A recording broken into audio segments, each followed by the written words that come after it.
इस कहानी को सुन के आप शॉक्ड हो जाओगे। बताना चाहूंगी, मुरादाबाद रेलवे स्टेशन पे एक गाड़ी आकर के रुकती है और वहीं पे कुछ लोग बाथरूम जाते हैं तो उनको एक बैग दिखाई देता है और बैग से थोड़ी सी कुहू कुहू की, जैसे कुत्ते का छोटा सा बच्चा होता है वैसी आवाज आती है। तो ये लोग डर जाते हैं। लोग आकर के डिब्बे में बताते हैं, डिब्बे से सब लोग फोन करते हैं।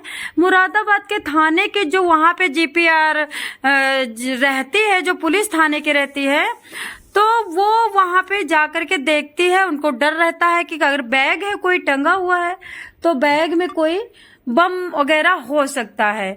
इस तरह से पुलिस आती है, उसे डंडे से छू करके, फिर कुछ शिनाख्ती लोग होते हैं जो चेकिंग करने वाले, जांच करने वाले होते हैं, बम वगैरह गोले वगैरह के, वो लोग आते हैं और बैग को छूते हैं।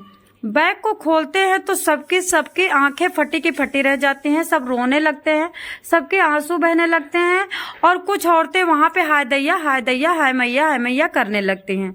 मुरादाबाद रेलवे स्टेशन ट्रेन के अंदर की यह सच्ची घटना है। बताना चाहूंगी, इसके विस्तार से हम बात करते हैं। खास बात से सोनी सिंह आप लोगों को बताना चाहूंगी कि पुलिस जब उस बैग को खंगालती है तो उस बैग में उनको कुछ तो नहीं मिलता, कुछ बच्चे के तौलिया वगैरह कपड़े लपेटे हुए मिलते हैं, बट एक सिम कार्ड उसमें रह जाता है। अब उस सिम कार्ड की जब चेकिंग होती है तो पता चलता सिम कार्ड एक बिहार के किसी भरत नाम के बंदे की है। अब ये पुलिस को फोन करते हैं, बिहार के पुलिस के उस एड्रेस के थाने को फोन करते हैं, वहां से जानकारी होती है, यहाँ से टीम जाती है, उनको उठा लिया जाता है, उनसे पूछा जाता है कि भाई तुम्हारे जिस बैग में छोटा सा शिशु मिला है, शिशु को मुरादाबाद रेलवे स्टेशन से उठा करके हॉस्पिटल में, सरकारी हॉस्पिटल में एक नर्स के देखरेख में डाला जाता है। वहां पे एक सरकारी पुलिस कांस्टेबल लगा दिया जाता है और बताया जाता है उनसे कि तुम्हारे बच्चे के, जहां पे तुमने बच्चे छोड़ा था उसमें एक सिम कार्ड मिला है। अब वो लोग कांप जाते हैं। अब मैं आपको एक बात और बताना चाहूंगी, चोर चाहे जितना चोरी करे, चाहे जितनी चोरी करे, लेकिन कहते नहीं ऊपर वाला देख करके कोई न कोई गलती करवा ही देता। जब भी तो कहावत बनी है, चोर की दाढ़ी में तिनका। तो अभी वो लोग कांप उठते हैं, वो कहते हैं देखो ये सिम मेरी है और वो जो तुमको बच्चा मिला है वो मेरा नहीं है, वो मेरी साली का है। तो पुलिस और सख्ते में आती है कि भाई ये साली का कैसे है। एक्चुअली होता यूं है, मैं आपको ध्यान से बताना चाहूंगी। एक 16 साल की लड़की होती है जिसका नाम प्रतिमा होता है और प्रतिमा वो जो आदमी होता है उसकी साली होती है, अनमैरिड साली।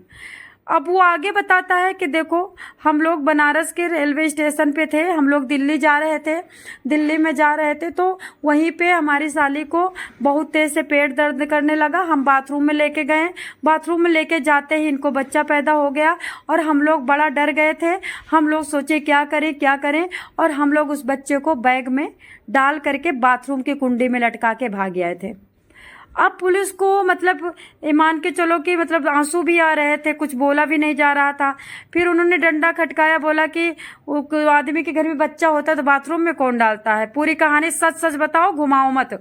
तब वो बताता है कि मेरी साली अनमैरिड है और हम लोग चाह रहे थे कि हम लोग दिल्ली जाके बच्चा पैदा करवा के और या तो साली को ठिकाने लगा देंगे अगर बच्चा लेट पैदा हुआ तो, तब तक नहीं तो बच्चा अगर पैदा हो गया तो हम उस बच्चे को वहीं पे कहीं फेंक के नाले, कुएं, खंदक, गटर में आ जाएंगे और फिर हम अपने यहाँ आकर के साली की शादी कर देंगे। इसी मकसद से हम बनारस के दिल्ली वाली ट्रेन पे चढ़े थे। दिल्ली के क्या काशी पता नहीं कौन सी ट्रेन बताया, उस पे चढ़े थे और उसके बाद हम वहां पे चढ़े, तैसे बैठे, ट्रेन चली ही नहीं थी, लेट हो रहा था, इनको पेट दर्द हुआ और वहां टॉयलेट में जा करके ट्रेन पे बच्चा पैदा करवा के हमने उतार के बच्चे को और मुरादाबाद वाली ट्रेन में रख दिया था और मुरादाबाद जा करके वो ट्रेन वहां पे आपको मिल गई। हमने बनारस में रखा था, बनारस से हम सीधे बिहार आ गए, फिर हमें नहीं पता। तब ये लोग बोलते हैं साली के घर जाते हैं, साली के घर में बैठते हैं, वहां पे सारी पूछताछ होती है। नाबालिग साली वहां पे आके रोने लगती है, उसको एकांत में लाया जाता है तो कहानी यूं निकल के आती है जिसको सुन करके आप भी शॉक्ड हो जाओगे, और जो भी सुनेगा वो मुंह में कि मतलब रिश्तों का कोई भी किसी को कदर नहीं है। रिश्ते मीन्स जीरो, रिश्ते मीन्स नथिंग। मतलब ये होता है कि वो जो साली होती है जो उसकी, वो एक लड़की होती है और उसकी मम्मी चली जाती है, जहाँ भी कहीं चली जाती है इधर उधर, बचाव करके, मम्मी का बचाव करके उस लड़की के पापा उसको डेली सताते थे, डेली रेप करते थे, डेली गलत काम करते थे, डेली उसको धमकाते थे, चाकू दिखाते थे, बोलते थे तुम्हारा पेट फाड़ दूंगा, तुम्हारा रात में गला दबा दूंगा, तुमको कहीं हथौड़े से तोड़ दूंगा, हम तुमको कहीं का नहीं छोड़ेंगे अगर तुमने कोई बात किसी को बताई। अब वो बेचारी जब मौका मिलता, जब पापा उसका गलत काम करता और गलत काम करके उसको धमका करके मार पीट के साइड कर देता। समझते जाओ आप लोग कि क्या दुनिया किस पे भरोसा करे। कहीं भी कोई एक सेकंड में पता नहीं किस आस्तीन से सांप निकल के हमें डस ले। हमारी आंखें किसको देखें और किसको चाहें और किसको पूजे और किसको सराहें। हमारी आंखें किस पे विश्वास करें। उस हौसी भेड़िया को हमारे हवाले किया जाए, हम सारी लेडीज गुलाबी गैंग को लेंगे, हम उसका निपटारा करेंगे। सरकार के संविधान में ऐसा कोई धारा नहीं बना है कि इन गंदगियों को सजा दे पाए। आप लोगों ने देखा यमन में निमिषा करके एक निमिषा त्यागी, निमिषा वहाँ गई थी डॉक्टर का बहुत बड़ा क्लिनिक खोलने, और आज 16 जुलाई को उसको फांसी पे चढ़ने वाली है। उसकी गलती कुछ भी नहीं है बेचारी की, नथिंग। यही इंडिया में होता तो FIR नहीं लिखा जाता। तो वो लड़की बोलती है पापा बहुत सताते थे, पापा बहुत डांटते थे, पापा बहुत मारते थे, पापा हमेशा डरा के रखते थे, पापा का जब मन करता था तो हमारे साथ कुकर्म कर लेते थे, हमारे साथ सब कुछ करते थे। जब पापा को बताया कि हमारी MC नहीं आ रही है तो पापा ने मारने का प्लान बनाया, तो पापा से हमने झूठ बोल दिया कि ऐसा कुछ नहीं है। लेकिन 5 महीने बाद जब पेट दिखने लगा तो मेरे घर में मम्मी को पता चला। अब मम्मी हमें ही ठिकाने लगाने की सोचने लगी। तब ये सारे बयान लेने के बाद कोर्ट में जाकर के जज के सामने बयान होता है और उनके पापा को हिरासत में ले लिया जाता है। ये सारी बात है। अब वो बच्चा भी हॉस्पिटल में है, अब यहाँ से पुलिस लेके जाएगी, अब उस बच्ची को किसको सौंपेगी किसको नहीं सौंपेगी ये बाद की बात है। लेकिन हम आप लोगों से पूछना चाहेंगे कि आप लोग रिश्तों की कितनी कदर करते हो।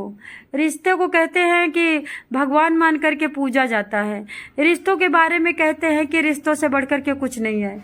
रिश्ते नहीं होते तो समाज नहीं होता, रिश्ते नहीं होते तो पूरी दुनिया खत्म हो जाती।